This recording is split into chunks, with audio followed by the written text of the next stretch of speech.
कानून से प्रधानमंत्री, मुख्यमंत्री, मंत्री कोई नहीं बचेगा। 30 दिन तक लगातार जेल में रह लिए तो 31वें दिन पद छोड़ना पड़ेगा। इस्तीफा नहीं दिया तो पद रिक्त माना जाएगा। और सवाल यह कि क्या इसीलिए विपक्ष का 130वें संविधान संशोधन बिल पर आर पार का पूरा खेल चल रहा। दरअसल आज केंद्रीय गृह मंत्री अमित शाह ने लोकसभा में 130वां संविधान संशोधन बिल पेश किया, जिसके मुताबिक अगर प्रधानमंत्री, मुख्यमंत्री और मंत्री कोई भी गंभीर अपराध में गिरफ्तारी होती है, 5 साल या उससे ज्यादा के अपराध में गिरफ्तारी होती है और 30 दिन लगातार जेल में रह लेते हैं तो 31वें दिन पद छोड़ना पड़ेगा। और अगर पद नहीं छोड़ा तो माना जाएगा कि यह पद रिक्त है। अब विपक्ष कह रहा है कि यह बिल अलोकतांत्रिक है। सवाल है कि क्यों? क्योंकि यह तो करप्शन पर अटैक है। करेंगे डिबेट, लेकिन पहले इस रिपोर्ट को देखिए। रूल ऑफ लॉ देश देख रहा है आपको।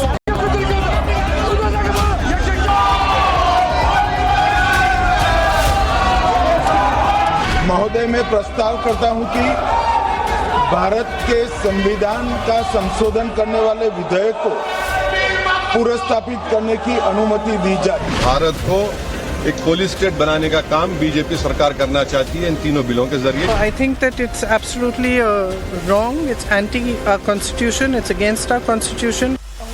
30 दिन की जेल तो क्या पीएम, क्या सीएम और क्या मंत्री, सभी को पद छोड़ना पड़ेगा। मोदी सरकार के 130वें संविधान संशोधन बिल ने देश की सियासत में भूचाल ला दिया है। भूचाल इसलिए कि पहली बार किसी कानून की जद में पीएम, सीएम, मंत्रियों की कुर्सी है। तो क्या जेल से सरकार चलाने का नारा देने वालों के दिन लद गए? क्या पीएम मोदी ने अपनी अगस्त क्रांति से करप्शन पर ऐसा अटैक कर दिया कि विरोधियों में हाहाकार मच गया? सरकार ने आज सदन में 130वां संशोधन बिल पेश कर दिया, जिसके मुताबिक पीएम, सीएम, मंत्रियों की गिरफ्तारी पर उन्हें पद से हटाने का प्रावधान है। 30 दिन तक हिरासत में रहे तो 31वें दिन पद छोड़ना पड़ेगा। 31वें दिन इस्तीफा नहीं देने पर पद रिक्त माना जाएगा। 5 साल या उससे ज्यादा की सजा पाने वाले अपराध में गिरफ्तारी पर यह नियम होगा। केंद्रीय गृह मंत्री अमित शाह ने लोकसभा में बिल पेश किया तो जमकर हंगामा हुआ, जिसके जवाब में अमित शाह ने करारा जवाब दिया। BJP people are telling this bill is to bring morality in politics. Can I ask a question to the Honorable Home Minister? When he was the Home Minister of Gujarat, he had been arrested, sir. Whether he took the morality of that point of time? मैं record clear करना चाहता हूं, मुझ पर झूठे आरोप लगाए तब अरेस्ट होने के पहले मैंने नैतिकता के मूल्यों का हवाला देकर इस्तीफा भी दिया और जब तक मैं कोर्ट से निर्देश नहीं हुआ कोई संविधान पद मैंने स्वीकार नहीं किया। ये क्या सिखाते हैं नैतिकता में? अमित शाह के बिल पेश करने पर विपक्ष इतना आग बबूला हो गया कि गृह मंत्री के टेबल तक पहुंच गया, बिल की कॉपी तक फाड़ दी। खबर तो ये भी है कि सत्ता पक्ष और विपक्षी सांसदों के बीच धक्का मुक्की तक हो गई। पूरा देश देख रहा था जिस तरह की एक गुंडागर्दी थी, जिस तरह से फिर कांग्रेस के केसी वेणुगोपाल ने कागज फाड़ना शुरू किया, पहले फेंकना शुरू किया स्पीकर के चेयर पे, फिर आगे फिर वेल में जिस तरीके से तृणमूल कांग्रेस और कांग्रेस के और सब लोग आगे और जिस तरह से मतलब झगड़ा करने पे आमादा हो गए या गृहमंत्री के चेयर तक पहुंच करके जिस तरीके से किया, मतलब इसकी जितनी भर्त्सना की जाए, आज तो पूरी लोकतंत्र पे एक कुठाराघात है। जिस तरह से संसदीय मर्यादाओं का आज उन्होंने उल्लंघन किया। ये है, हम लोग बोला चोर चोर वोट चोर, वो भी बोला। उस टाइम उधर से उधर का आके बिट्टू आके धक्का दिया फास्ट। बिट्टू मंत्री है, उसको रिजाइन करना चाहिए। महिला के ऊपर अत्याचार कर रहा है बीजेपी। दादा विप्लव देव ने आपका नाम लिया है कि विप्लव देव ने आपका नाम लिया, कल्याण बनर्जी ने फेंका है पेपर अमित शाह के ऊपर। विप्लव देव का आंखों में कुछ गड़बड़ हो गया। सवाल है कि नया कानून सबके लिए तो विपक्ष इसके विरोध में क्यों? सवाल ये भी कि भ्रष्टाचार पर पीएम मोदी की चोट तो विरोधी क्यों इसे अलोकतांत्रिक और दुर्भाग्यपूर्ण बता रहे हैं? I think that it's absolutely wrong. It's anti our constitution. It's against our constitution. It's undemocratic, and it's very unfortunate. This parliament is not going to pass this bill at all. They want to divert the attention of this entire electoral frauds and this yatra, Bihar yatra, Rahul ji's yatra. The minimum purpose is only that. basically you have to understand this actually is they are trying to constitutionalize the vendetta politics. This is what.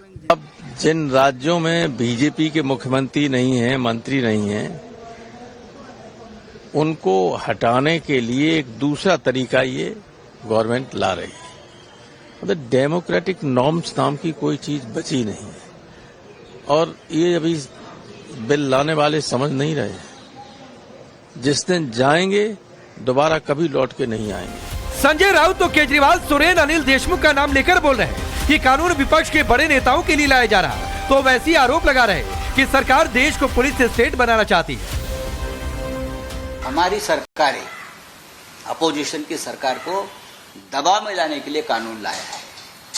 आप केजरीवाल को पकड़ेंगे, sitting मुख्यमंत्री, आप हेमंत सोरेन जी को पकड़ेंगे, आप गृह मंत्री अनिल देशमुख को पकड़ेंगे, लेकिन आप एकनाथ शिंदे को नहीं गिरफ्तार करेंगे। आप महाराष्ट्र में संजय सिरसाट को नहीं गिरफ्तार करेंगे, आप आसाम के मुख्यमंत्री को नहीं गिरफ्तार करेंगे। उनके ऊपर एक गंभीर अपराध एक मामले उनके ऊपर भी चल रहे हैं। आपके बीजेपी के राज्यों में इतने अपराधी हैं मंत्री, तो आप ये कानून हमारे लिए लाया है। तो ऑल इन ऑल ये हमारी डेमोक्रेसी के लिए, ड्यू प्रोसेस के लिए, बल्कि भारत को एक पुलिस स्टेट बनाने का काम बीजेपी सरकार करना चाहती है इन तीनों बिलों के जरिए, जिसकी हम पुरजोर इसकी मुखालिफत करेंगे। और ये अनकॉन्स्टिट्यूशनल है, ये बिल्कुल अनकॉन्स्टिट्यूशनल है। कि एक्यूज्ड और कन्विक्टेड का एक बहुत बड़ा फर्क है कानून में, आप उसको मिटा रहे हैं।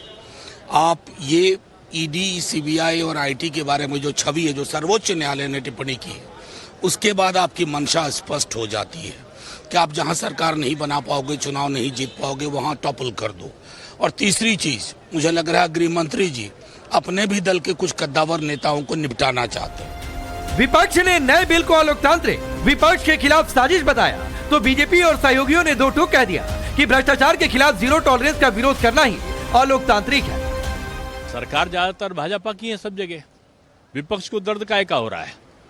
विपक्ष को दर्द किस बात का है कि ये जो बिल आ रहे हैं ये स्पष्ट नीति दिखाते हैं एनडीए सरकार की, माननीय प्रधानमंत्री जी की जो जीरो टॉलरेंस की नीति है भ्रष्टाचार के खिलाफ। भ्रष्टाचार ऊपर से नीचे खत्म होता है। ज्यादातर सरकारें भाजपा की हैं, प्राइम मिनिस्टर भाजपा के, सीएम भाजपा के ज्यादा। हम कांग्रेस पार्टी से जानना चाहते हैं, इस बिल से असहमति क्यों आपको है? क्या आप यह चाहते हैं कि अपराधी, गुंडा, भ्रष्टाचारी अगर वो जनप्रतिनिधि हो गया और अगर वो जेल गया तो उसके वह मंत्री पद पर बरकरार रहे? डॉक्टर भीमराव अंबेडकर ने तो कभी सपना में नहीं सोचा था कि ऐसे दिन भी आएंगे इस देश के अंदर में कि राज्य का मुख्यमंत्री जेल में रहेगा, कोई पार्टी का राष्ट्रीय अध्यक्ष सजा याफ्ता रहेगा। तो सवाल है कि कुर्सी छीनने वाले बिल का विरोध क्या इसलिए कि विपक्ष के कई नेताओं पर कई गंभीर केस चल रहे हैं। सवाल है कि यूपीए के समय दोषी ठहराए गए माननीयों को बचाने वाले अध्यादेश को जिन राहुल ने नॉनसेंस बताया था, अब उन्हीं की पार्टी को माननीयों पर नकेल कसने वाला बिल अलोकतांत्रिक कैसे लग रहा है?